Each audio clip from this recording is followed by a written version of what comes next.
한 주 기업 뉴스 리뷰 주간 기업 기상도입니다. 춥지 않으면 하늘이 뿌연 사만, 사미가 이어집니다. 다들 어렵다, 힘들다 이런 말뿐이지만 이런 때 돌파구 내는 게 바로 기업의 일이죠. 그러면 한 주 뉴스 살펴보러 지금 출발합니다. 먼저 현대차 그룹입니다. 악재가 겹쳤지만 정부 정책으로 반전의 계기 잡았습니다. 승용차 개별 소비세 30% 감면이 반년 연장됩니다. 내년 노후 경유차 폐차 지원 15만 대로 3만 대 늘고 폐차한 뒤 새 차 사면 개소세 70% 감면에 신차 감면 혜택도 줍니다. 현대기아차의 큰 힘이죠. 또 10조 원 주고 사 4년간 묶여있던 서울 삼성동 땅에 105층 빌딩도 착공 가능할 전망입니다. 미국 집단 소송 관세 폭탄 우려 여전합니다. 정책 유리해졌다고 하루아침에 활용되지 않습니다. 정의선 부회장님, 최고는 좋은 새 차 내놔 많이 파는 거겠죠. 다음은 카카오페이, 페이코 등등 페이 들어가는 간편 결제들입니다. 정부 규제 풀려 해외에서도 쓸 수 있게 됩니다. 정부가 낡은 규제 혁파 계획 내놨는데요. 내년 하반기부터 금융기관 아닌 핀테크 업체 간편 결제도 외국서 사용 가능해집니다. 삼성페이 같은 모바일 플랫폼 업체는 제한적 간편 해외 송금할 수 있게 됩니다. 그야말로 마당이 넓어지는 겁니다.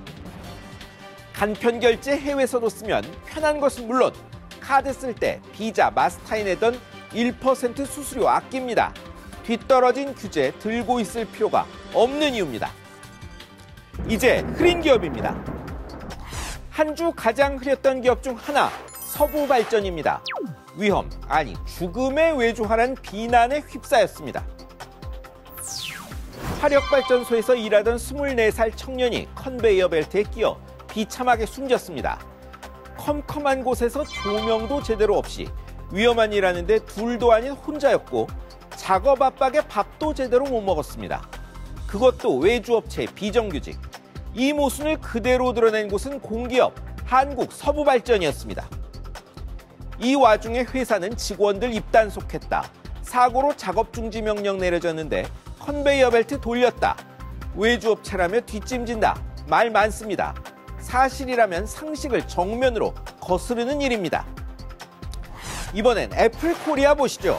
갑질로 수백억 과징금 예상되는 가운데 다음 달 공정거래위원회가 두 번째 심의에 나섭니다. 애플, 글로벌 전방위 갑이죠. 아이폰 TV 광고는 통신사들이 돈 댄 거고 무상 수리도 그렇습니다.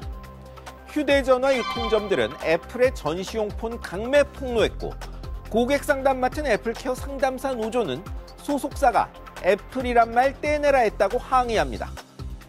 몇 해 전엔 소비자 상대 AS 갑질도 논란이었죠. 갑질이 경영 방침인지 미국서는 이래도 되는지 모르겠습니다만 한국서도 그런다면 벌은 못 피할 겁니다. 다음은 경남제약입니다. 회계 분식이 문제돼 결국 상장 폐지가 결정됐습니다. 거래소의 상장 폐지 결정에 지난주 이 회사 주주들이 들끓었습니다. 조단위 분식회계로 과징금 80억 받은 삼성바이오 놔두고 4천만 원 과징금 받은 회사 상장 폐지하냐는 국민청원까지 나왔습니다. 회사는 거래 재개에 노력한다지만 쉽지 않은 게 사실입니다. 삼성바이오와 경남제약은 재무 안정성과 성장성에서 차원이 다르고 경남제약이 반년의 개선 기회를 충분히 못 살린 점도 다릅니다. 소액주주는 억울하지만 그 책임은 당국아닌 전 대주주 몫입니다. 마지막은 CJ, 롯데, 현대, GS 4대 홈쇼핑사입니다. 또 갑질 의심받아 공정위 조사받고 있습니다. 조사 중점은 중소납품사들의 재고 부담 떠넘겼는지 판매 수수료 과도하게 받아냈는지입니다. 10월 국정감사 때 폭로됐지만 홈쇼핑사들이 직접 물건 사서 파는 비중은 16%대에 불과합니다. 나머지는 안 팔리면 협력사에 도로 떠넘기고 수수료만 챙긴다는 이야기입니다.